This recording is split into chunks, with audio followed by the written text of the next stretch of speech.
Well, it's that time of year again where a lot of us are choosing gifts to give to our loved ones and deciding on the best ways to wrap them. And yes, it can be a little confusing about which gift wrap can be recycled, and does it go in the blue bag, the blue box, or does it go in the grey residual bag? Here's a way you can make the best possible decision. Does your gift wrap pass the Scrunch Test?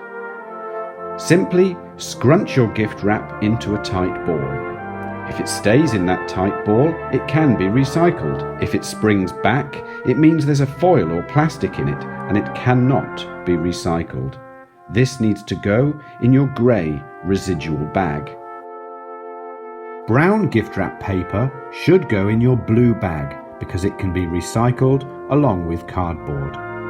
Coloured gift wrap that passes the Scrunch Test can be recycled, but in your blue box, along with envelopes, magazines and other paper.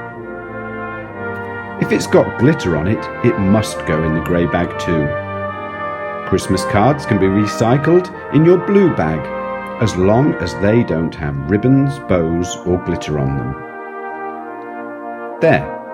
Choosing your Christmas gift wrap should be a lot simpler now. Just remember to ask yourself, does it pass the Scrunch Test? Thank you. Have a very Merry Christmas.